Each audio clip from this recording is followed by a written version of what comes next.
Hi there, folks. Welcome to your AMC Entertainment. My name is John Campy. I'm the senior editor for Script to Screen, and I gotta tell you, today I'm absolutely thrilled because if you're like, unless you've been living under a rock, you know, a new movie opened this weekend called Avatar, to a little over $77 million domestically, a little over $230 million worldwide.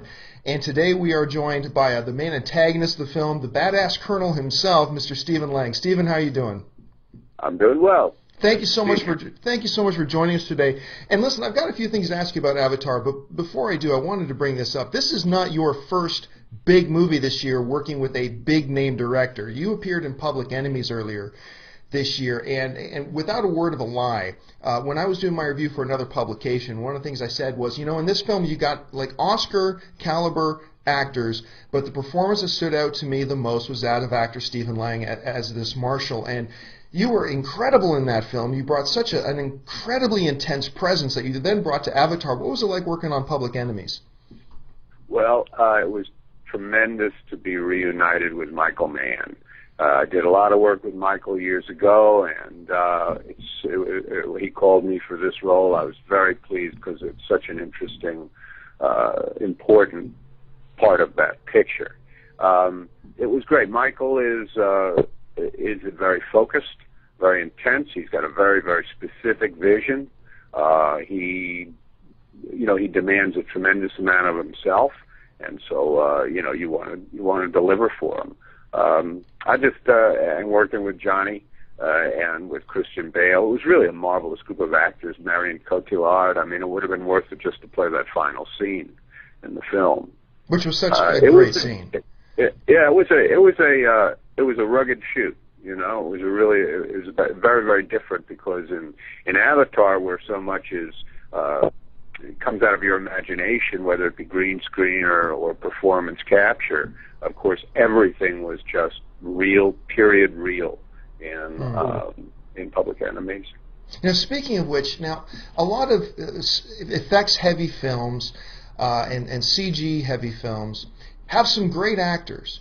But quite often, and I won't name names, but quite often, even when you put some great actors into situations where they need to act in virtual environments, playing opposite virtual characters, a lot of times we see even the best of actors come across as kind of wooden and inorganic. You avoided that in Avatar. You came across, so intense and with so much personality, and you never would have guessed you were in a lot of situations in these virtual environments. What was the key for you to overcoming that obstacle? Well, it's funny. I've never really. It's been pointed out, and I think it's real. The simplest answer is to talk about working in the theater. You know, where in a rehearsal room where things really are imagined, in a way, environments. But I don't think that really sufficiently covers it. To tell you the truth, I just think that I have I'm I believe easily. You know what I mean? I can really get into, when the director tells me this is what's here and this is what's happening, I kind of make that contract and go, okay. And I want to know where it is. You want to be very, very specific, it seems to me. But you don't, in a real fundamental way, I don't think you approach it any differently than any other scene that you're in. It's all about what do I need? What do I need right at this particular moment? And I need to kill that. I need a cup of coffee. I need to get warm. I need to, I need to find love, whatever it may be. You ask that, and that will somehow translate across. But I have to say, Jim Cameron is so in the trenches with you and so specific about what is going on around you. And is there to answer questions, and is there to ask questions, is there to challenge you, and is there to support you, that it makes it really a very fertile kind of creative environment.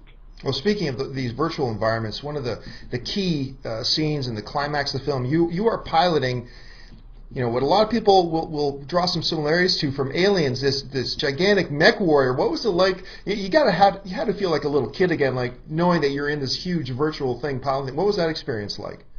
Yeah, it's called an AMP suit, which is Armored Mobile Platform. It's both for work and for war, and it was in a way, it was designed to be an extension of my own character. So I did a lot of work with it. The AMC suit exists in various incarnations, from the computer-generated one to the actual 14-foot tall AMC suit that we had, and various things in between. We had a half of one that was on a motion base, which is a whole lot like a mechanical bull, and that'll really throw you around. So I got to know the suit real well, and it was very helpful to me as a way to to approach my character. I felt if I could convey this familiarity, this expertise with this suit, if I could make the suit just sort of an extension of my own self, then I think it adds power and credibility to the Colonel. And so that's what I tried to do. And then, as you say, it was just a hell of a lot of fun because you're in a big Mr. Machine, and you're the, it was great to be in. And there's towards the end of the film a climactic kind of mano a mano, or I don't know, AMC suit versus Avatar standoff, which is really was spectacular. I think played so beautifully. And in a sense, it's like two warriors in their own various sets of armors. Jake Sully, the Marine, in his Avatar body, and me in my steel suit. Now, one of the things for me that makes an antagonist in a film particularly frightening and intimidating are not the antagonists who are, Snidely Whiplash curling their mustache evil, but are the ones who think they are in the right, who think they're the good guy. And that's the impression I got of the Colonel in Avatar. How did you see this character as you were approaching him? I think that's a good observation. It's a true one. I think that he has become pure function, even as we meet him. I mean, I think that whatever is missing from Quaritch in terms of his powers of empathy, that all happened long ago. That's part of his history. It happened as a result of all this vicious warfare that he went through back on Mother Earth. Right. And he has become almost pure job, which is to say his role, his task, his mission is to preserve the security of that planet, of the people, of the humans on that planet in this real little Fort Apache type outpost, Hell's Gate. And because of the nature of the planet, it's an impossible situation. It just cannot be done. And I think that he takes, because of his own vanity in a way, and his own and other qualities which are good qualities, he takes every security breach, every loss of a man, every loss of equipment, very, very, very personally. And so I think that invests him with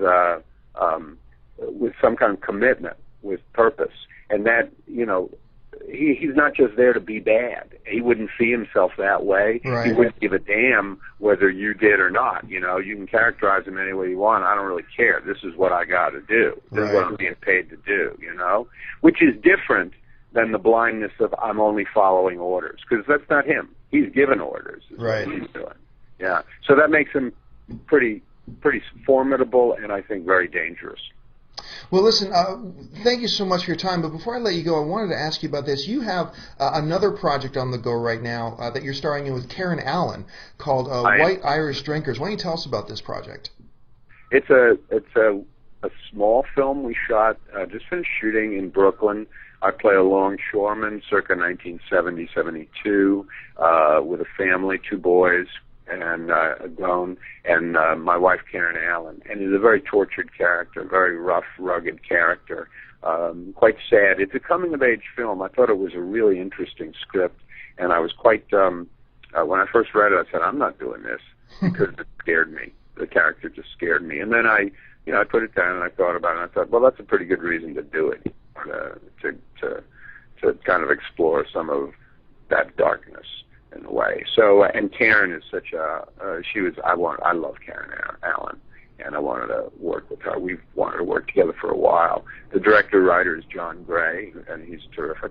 And we'll see how it does. It looks to me like it's one for the festival circuit, Well, listen, thank you so much for taking time with us today. Congratulations on all the success of Avatar, and we look forward to seeing you more things in the future. Thanks a lot, Stephen.